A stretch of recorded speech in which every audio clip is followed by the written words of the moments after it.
एक जंगल में एक बाघ रहता था। उससे अब शिकार नहीं होता था क्योंकि वो बूढ़ा हो गया था।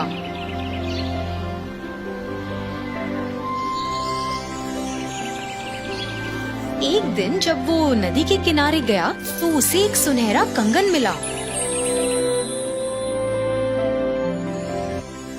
इसे तो मैं अपने साथ लेकर जाऊंगा और ये मेरे काम आ सकता है, उसने सोचा और उस कंगन को लेकर बैठ गया और खाने का इंतजार करने लगा।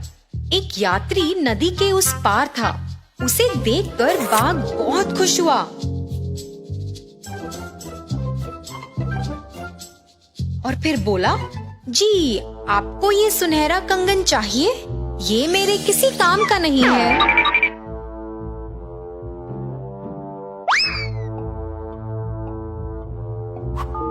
ये सुनते ही वो सोच में पड़ गया। ये तो सचमुच सोने का कंगन है, पर वहाँ तो एक बाघ है, वो बहुत खूंखार है। हाँ, मुझे ये कंगन चाहिए, पर मैं तुम्हारी बातों का भरोसा कैसे करूं? तुम सही कह रहे हो। मैं पहले बहुत बुरा था, पर अब मैं बदल गया हूँ। एक संत ने मुझे अच्छे के लिए बदल दिया है। अब मैं किसी को हानि नहीं पहुंचाता, बाघ बोला।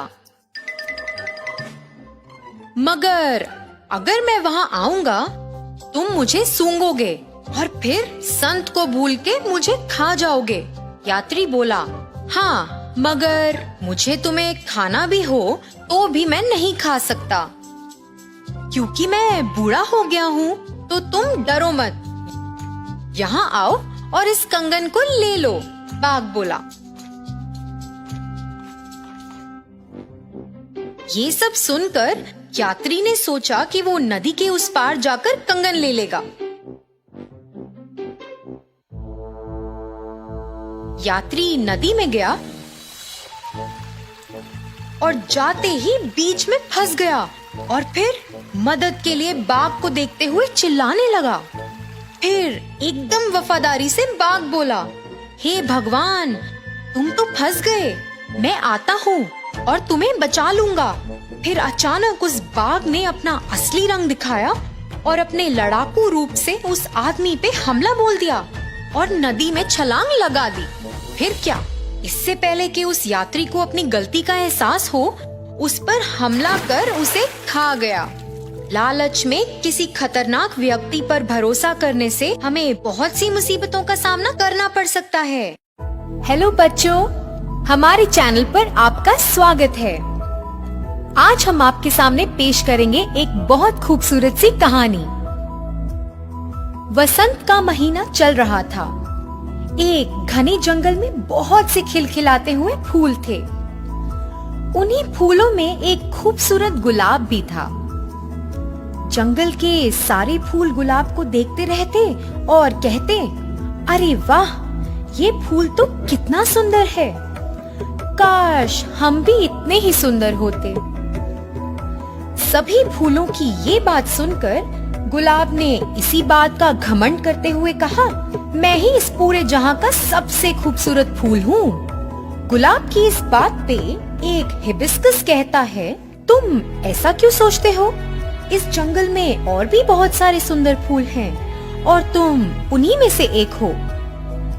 बस गुलाब ने ऐसा सुनते ही गुस्से से कहा। जंगल के सारे पेड़ पौधों और फूलों ने कहा कि मैं सबसे सुंदर और आकर्षक फूल हूँ, और फिर कैक्टस की ओर इशारा करते हुए बोला, इस कैक्टस को देखो, इसके शरीर पर तो सिर्फ कांटे हैं। गुलाब के इस भड़काव से हिबिस्कस बहुत गुस्सा हुआ और बोला, ये तुम क्या कह रहे हो? तुम्हारे भी शरीर पर खूब सारे कांटे हैं? गुलाब ने आग बबूला होते हुए कहा, तुम्हें कुछ नहीं पता, तुम मेरी तुलना उस कैक्टस से कर रहे हो। गुलाब और हाइबिस्कस की ये बात सुन के जंगल के सारे पेड़ पौधे गुलाब से नफरत करने लगे। कुछ दिन बीत गए और गुलाब कैक्टस का ऐसे ही मजाक उड़ाता गया, पर कैक्टस कभी इस बात से निराश नहीं हुआ और बोला, भगवान ने इस जहां में हर चीज किसी कारण से ही बनाई है। बसंत ऋतु बस खत्म होने को थी और मौसम गर्म हो रहा था। वर्षा न होने पर कई पेड़ पौधे मुरझा रहे थे। धीरे धीरे गुलाब की पंखुड़ियां भी गिरने लगी। फिर एक दिन कुछ पंछी कैक्टस के पास आए और उसमें से अपनी चोंच की मदद से पानी पी के खुशी से उड़ गए। गुलाब ने ये देखा और कैक्टस से पूछा, क्या तुम्हें दर्द नहीं होता जब वह अपनी चोंच मारकर तुमसे पानी पीते हैं? कैक्टस बोला, हाँ दर्द तो होता है, पर इससे उनकी प्यास बुझ जाती है और मुझे इसी बात से खुशी मिलती है। गुलाब को भी कैक्टस से पानी मांगने की जरूरत महसूस हुई। कैक्टस खुशी से गुलाब को पंछियों की मदद से पानी देता है। बस फिर क्या, गुलाब को अपने किए पे बहुत पछतावा होता है। हम चाहे जितने भी खूबसूरत हों, हमें हमेशा व्यावहारिक रहना चाहिए। गुलाब को अपनी गलती का एहसास हुआ। देखो बच्चों, इस कहानी से हमें बहुत महत्वपूर्ण शिक्षा मिलती है। हम चाहे जितने भी होनहार हों, हमें कभी भी घमंड नहीं करना चाहिए। ऐसा कर हम कभी अपने चाहने वालों को भी चोट पहुंचा सकते हैं। हमें उम्मीद है आपको ये कहानी बहुत पसंद आई होगी। अगली बार फिर मिलेंगे एक नई कहानी के साथ। हमारे चैनल को सब्सक्राइब करना मत भूलना।